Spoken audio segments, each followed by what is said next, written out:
774-257-4722 or jump on our social media. It's at the Urban Collective Show, or just simply jump on the website and let us know what you think about the conversations that we're having.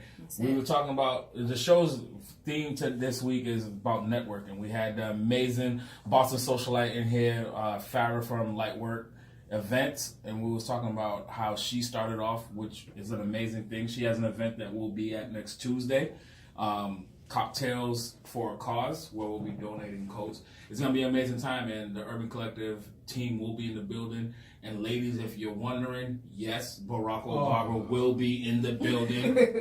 So you don't even send the digital applications anymore. He will be there up in person. Don't only throw me under the bus. Hey, I was getting to it. Okay. Bernadine Truth will be in the building. First lady, single first lady will be in the building. Bring your A game, fellas. Bring your A game, because I don't know. She don't even need big brothers at this event. Listen, is there anybody out there that's gonna be mad that you saying that you're single? Is there anybody out there that's gonna be mad that you're single? We're not gonna do that. We're not gonna do that. So I'm gonna my life. We're gonna leave that one alone. Just come. Under their bus on Tuesday. Has a box of Kleenex, just purchase it. Under their bus. Shoot your shot. But right now we're gonna go into the host corner, where we're gonna talk about the truth of mixing and mingling in a small city like Boston. That's it. No matter how big you think Boston is, it's tiny. That bubble is very. It's like a little bubble. You know when you blow bubbles and the big ones come out and the little tiny one right behind. Right. That's Boston. That's Boston. All right. Yeah. So Bernadine Truth, what we talking about? All right, so listen, the truth about networking and mixing and mingling in a small city like Boston is that, again, like everybody established, Boston is tiny, y'all. Like, Boston is small. So the 6 degrees of separation is not only real, but it's beyond real in this city. I mean, explain 6 degrees of separation. So 6 degrees of separation is the concept and the idea that you'll meet somebody and there's only 6 people that separate you from knowing that person, like the person that you might have just met. So the point is, like, I know someone, I'm just meeting somebody, that person knows we're 6 people apart. Mm-hmm. So there's somebody, if I were to trace our history, that will bring us together, that will make us establish some type of like relationship or like opportunity for us to have known each other. You're lucky to get.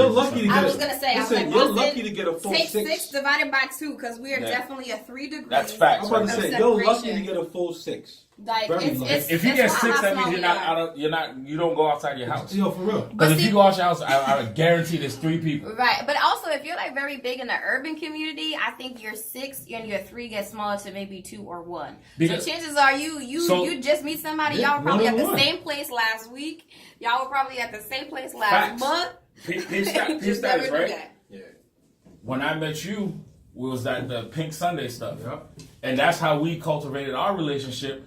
It was off of football and flag football that we do during the summer, which is Pink Sundays for ladies. Right. Which is a great time if you guys want to be a part of that. It's amazing.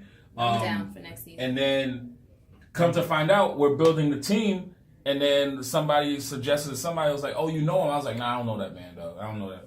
This dude walks on the door. I was like, oh, and that's a D, what up? That's a 1 degree of separation. That's a 1 degree. I'm telling you, it's so real. It's so real. So with that being said, the truth, furthering that truth, right, about networking in a small city like Boston, there are things that people need to be very mindful of in the city. I mean, again, we talk about how close people are, but one of the things that I'll definitely just put out there and I'll leave with it is discussing challenges that you're facing, whether you're facing challenges at your job or facing challenges amongst friends or facing challenges in your family. Like, you need to definitely be very mindful of who you're sharing that information with, and only sharing it with those that you know that you trust. Right, and so what I find happens in the city too is that people really are easy to share a lot of personal information about themselves to people they might have just met, haven't established a meaningful relationship with yet, and they're talking ill about their job, they're talking ill about a particular person they might have known in the city, they're speaking ill about a family member. You never know who that person is connected to. You have yet to establish a meaningful relationship for yourself, and you're sharing information out loud. You can't even talk Creole around some, because I don't even non-Haitians speak Creole. I don't even know who's Haitian anymore. And then you got Caucasians that speak better Creole than I do. So I'm like, I can't even talk and mess about y'all. Like, it's real, and so I really think that one of the things that people need to recognize, and again, this is true for any city, right? Or for any small town. But in particular for here, I really do want those who are part of our millennial crew, who are networking out in the urban community, to understand that you really need to be very careful about who you share information with. Now, I'm not saying sit silently and don't talk about yourself at all, but be very mindful of the negative information that you put out there, because you never know, again, when you're just establishing a relationship, who's connected to who. And so you definitely want to keep that in mind. Especially as Metro, as Boston is and how small it is, your reputation determines like how far your networking is gonna go. Absolutely. It's serious. That's it's like it's you gotta have a good rep out there. If it's detrimental, then nobody's gonna rock with you. Right. No, because they always say for that one person that you treat right, they're gonna tell 3 people. You treat somebody wrong, that one person gonna tell 5. That's it. So you're already behind the curve by 2. That's it. So imagine when you're trying to build your network and somebody already thinks that you're a major a-hole. Oh, him? Now, Right. you get written off before you even do anything. Or I went to this event and this person was just talking on and on and on about this place. You don't even know if the person you're talking to has a relative that works in this particular organization or company. You don't know if that's a company or organization they've established themselves. You don't know if that's an organization maybe they recently got a promotion at. And you also never know in your current position where you'll be 5 years from now, right? Or 3 years from now, or 10 years from now. And so we have to be very mindful of the information we share. The other thing I was going to say too that I think we all need to be aware of in networking and navigating through meaningful relationships in the city is that we should not only encourage people to support our events in the city, but we should support the events of other people as well, right? So in the city of Boston, again, our communities are very small. And so always expecting for somebody to come to yours and then you never show up to theirs, it'll be noticeable. Yes, because we're very small here. And so, people keep count. People keep count of how many times I've asked somebody to show up to something in my space and how many times they've actually showed up versus not. And so, again, in this particular city, if you're up and coming in the world of entertainment or music, or you have your own nonprofit organization, you put on your own events, be sure that you're going out and supporting other people's events in this city as well, because that selfish mentality will not get you far, because you don't also want the reputation of, they only want us to come to their stuff, but they never go to mine. They never go to yours. And again, it's not always about your social media followers or anything like that. It's about the name you carry for yourself behind closed doors. You can have all the friends you want on Facebook and Instagram followers, but are they really going to show up when you do something? Because if you're like B said, we're really tiny, and a lot of us do the same stuff that overlap each other. Right. But if you're supporting one, the other's going to support you regardless. Because I know that's one of our major things about the Urban Collective. Even if you don't show up for us, we're going to promote you regardless. Right. Because we're here to be the voice for the city. And as a voice of the city, we have to let you know where to go network. Right. We want you to go out there and meet new people outside of your everyday norms. Right. That's why when we have on the website, the update section on the website, is to let you know, yes, we're going to put parties up and all that other stuff, but you want to see what's going on in your city. Right. People always say, there's nothing going on in the city. Lies. There's something happening every day in the city of Boston. But with that being said, too, the other point that I wanted to mention is, when it comes to networking and building your own network in this community, you also want to have a fine balance between the amount of social events you attend and the amount of professional events that you attend. Because in this city, too, you'll be surprised the names that you end up building for yourself, right? So if you're always at the social, the turn up, the club, and that's fun. Everybody wants to get loose. Everybody wants to get loose. Everybody wants to have a good time. But that shouldn't be the only events that you want to go to in the city. So you want to have a very good balance for yourself, because again, in certain spaces you will be noticed, especially in the city, again, where we're part of this urban community, this urban network, where people recognize each other's faces before you recognize somebody's name or before you remember a person's name. And so again, you want to make sure that you have the professional aspect of your life up to par, whether that's going to a targeted networking event or whether that's supporting your job, your place of work event, or turning up, again, because everybody wants to let loose. You want to work hard, you want to play harder, but at the same time, you want to be very diverse in the things that you participate in. Go to an art show, go to the museum, go to something for poetry, Go to something where it's trivia night, right? Diversify your pool of people, because again, when you're talking about building your social capital and your cultural capital, that starts with you and your investments. So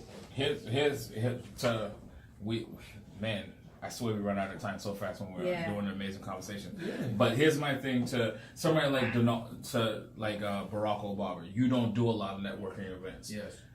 What is your tips for somebody who does not do networking events but needs to get out there? Well, in the era that we're in right now, it's more of a social media, social network era. Mm-hmm. And me myself, from the experience that I have being out and about, I'm pretty good online. So like again, hashtags and your visual content, and you got people that my people serve as receipts. Mm-hmm. So and every time I get something from them, and I put it up, and people see that. It's like the review, pretty much. It's a review. It's like a Yelp review, a Google review, TripAdvisor review. People see that, they're like, you know what, I'm gonna come. I'll come mess with you with that. Like online, as long as your product is gaining traction and people are co-signing you, they're gonna mess with you that way. Okay. You gotta be witty. People are attracted to like slick terms. Mm-hmm. They're attracted to like those things. And the hashtags help. Yeah. Only member of the good hairline crew. Good hairline crew. Refresh your fresh from fresh, ugly, handsome. Whatever she may say. What's your thing? Be your brand. There you go. Know your truth. Speak your truth. Know your truth. Speak your truth. Somebody might read that, but you know what? That hits with me. Right. That resonates. Well, so you're telling the audience that social media is part of the networking. Social media is part of the networking. What's the word we just said? What's your introvert? Yep, introvert. If you're really introverted, social media might be the thing for you, because you ain't really got any. You're not physically engaging with anybody. You're not really physically engaging in conversation, but you can talk behind the screen. And but I still, based off of what you're saying, I still want to encourage my introverts to get out there, because the extroverts are out there, and we're gonna pull it out of you. Yes. But also, whether you're introverted or extroverted, clean up your social media, because whatever platform you're on, whether that's Instagram, Twitter, whatever, Facebook, all of it, right? Because again, yes, we all know at this point employers can find you, but once a content that you put out there is in the cyber world, it's in the cyber world forever. So we want to make sure that we have. You want to make sure that you portray yourself in the best light for you. So if you want to have if you want to be unapologetically yourself, and you want to use negative derogatory terms, and you want to do all of that, be consistent. Like, if that's your image, that's your image. But also, don't be upset if people don't respond to you in a particular way, or people have things to say back, because that's the world. But before I wrap up this segment of the truth about networking in a small city like Boston, I would be remiss if I didn't share the fact that people in this city also need to be aware of mistakes that you've made, whether that's a negative comment or, just saying something that just left a sour taste in somebody's mouth, and apologizing for it. Because I say that to say we live in a city that is so small, and the chances of you bumping into a person at another event or at another setting is very high, are more likely than less likely, right? And so if you've made a mistake, we're human beings. So people will say things, people will make mistakes about their job, talking about some loved one or somebody they don't really care for, right? But if you recognize the mistake you've made, apologize for it.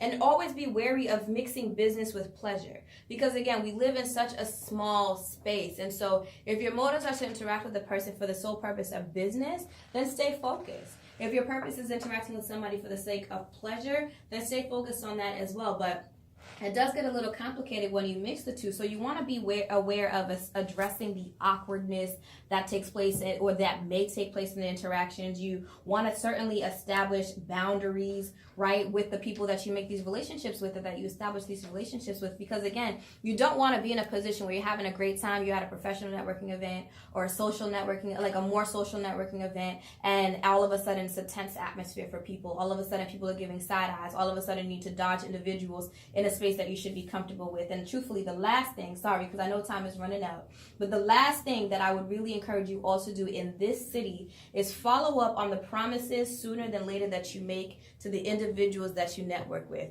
So if you said, hey, I'm going to follow up with you on a connection to this event. I'm going to follow up with you on your applications for this job interview. I'm going to follow up with you and connect you to somebody who can give you tickets to a particular venue. Make sure you do that, because if you don't follow up sooner than later and you bump into that person before you follow through on what you promised them, that is a negative impact that you made on that person's life, and you always want to lead your life with positivity. So go out there, network, and be great. So don't chase your rep, man. Build your rep. To wrap up this section of the host corner and how to mix and mingle in a small city like Boston, whether it be a small city of Boston or a major city like New York City or LA, a few things that I say is know how to maneuver into a room. It doesn't matter who you are or how big the playing ground is. I know we said earlier it's hard for people to have business cards because some people feel as though if they don't have a business, they shouldn't have none. If you go to order networking cards where it has your name, your email, and phone number. That's it. Keep it plain and simple. And that's all you need. And when you're making these interactions, like B said, follow up with the email. Every card that you picked up that day, you follow up with thank you for taking time out of your day for speaking to me. Right. Whether that person responds or not, you attempted to make a connection. Right. And that's a few things that I noticed that I do when I leave certain networking events, and that it works because you don't know. Once that person responds back, you just created a relationship. And the last tip I give is on a business card that you collect from a person, take the 2 seconds, the 5 seconds, the 30 seconds to write down on the back of that particular business card that you collected where you met them from, what they were wearing, what is the most interesting fact that you all discussed in your conversation, because that helps you to remember on your own time a week later, 3 days later, who that person is. And it also helps you if you incorporate it eloquently within your email for that person to remember you as well. There you have it. And you're listening to the Urban Collective Show. We're going to let you go out with DJ Smooth and come back and wrap up the show. Once again, it's the Urban Collective Show. Take 'em